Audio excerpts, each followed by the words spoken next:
Yo soy Javier Santolobo y tú estás en La Boca del Lobo. Hoy quiero hablarte de una cosa que para mí es esencial cuando estoy escribiendo una historia y que sirve tanto, aunque no te parezca, tanto para historias que suceden en mundos ficticios como para historias que suceden en el mundo real. Y es la creación del universo. Cuando hablo de la creación del universo, me refiero a que una vez que sé cuál es la historia, antes de ponerme a escribir ya lo que es el libro en sí, me dedico un buen tiempo a escribir qué es todo lo que rodea al personaje principal y a su historia. Por ejemplo, antes de empezar a escribir las primeras páginas de Corazones de Hierro, estuve 2 meses, mínimo fueron 2 meses, escribiendo todo lo que rodeaba al mundo de Corazones de Hierro. Estuve escribiendo la historia de los últimos 400 años. Estuve escribiendo cómo eran las ciudades, estuve escribiendo cómo era la sociedad de los robots. Y estuve escribiendo sobre todo un montón de lugares que había en ese mundo, Reciclópolis, el núcleo, cómo eran esas sociedades humanas que viven en las cavernas. Y también me pasé mucho tiempo escribiendo personajes, muchísimos personajes. La mayoría de ellos nunca han salido en los libros, pero es una buena ayuda porque cuando estás escribiendo esos personajes, te ayuda a adentrarte más en ese mundo que estás escribiendo y es mucho más sencillo desarrollar la historia. Os voy a poner un ejemplo muy sencillo de un personaje de Corazones de Hierro, que aparte es uno de los más queridos por todos, que es Sergo. Sergo empezó en un principio en mi cabeza, iba a ser un simple personaje secundario que iba a aparecer en la historia en un momento muy determinado para decirle 3 cositas a Rob 7, y sin embargo acabó convirtiéndose en uno de los personajes principales de la saga porque fue un personaje muy bien escrito. Antes de escribir el primer libro, me cogí un papel, apunté una idea, y es un viejo militar de guerra que está hecho polvo y que es un borracho y que frecuenta las tabernas de aceite vegetal, tiene en la base de su memoria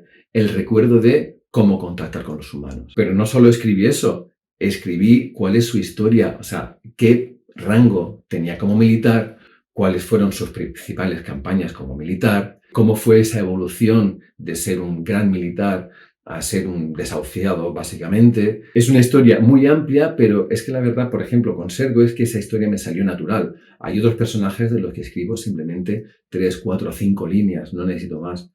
Pero Sergo, por sí mismo, su historia personal era tan buena, cuando la estaba escribiendo me estaba dando cuenta de que tenía una vida tan rica, tan interesante, que después de salir una primera vez en los libros de Corazones de Hierro, parecía que él solo aparecía de la nada en mi cabeza y tenía cada vez más protagonismo. Al mismo tiempo, cuando has escrito otros personajes secundarios, puede ser muy útil porque en determinadas escenas donde llega un momento en el que no sabes muy bien cómo evolucionar la acción de esa escena, de repente piensas en uno de esos personajes secundarios que tienes guardados, lo sacas y como conoces al personaje, conoces su historia y conoces su carácter, te puede valer de mucho para hacer evolucionar esa escena. Con los lugares sucede 3/4 de lo mismo.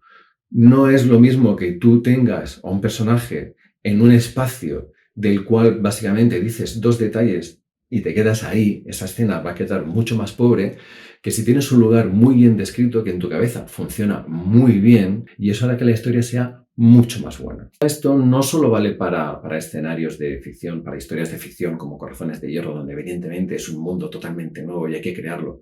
Os recomiendo también que si estáis escribiendo historias que suceden en tu vecindario, escribas sobre gente de tu vecindario, sin nombres y apellidos, pero escribe sobre la gente que hay ahí, escribe sobre su carácter, escribe sobre lo que hacen, escribe sobre esos lugares de tu vecindario que son interesantes, que son diferentes, e introduce algunos nuevos. De esta forma conseguirás que la historia sea mucho mejor. Pues espero que el consejito de hoy os haya servido de ayuda a la hora de poneros a escribir. Muchas gracias como siempre por estar ahí y nos vemos en el próximo libro, en el próximo vídeo, en La Boca del Lobo.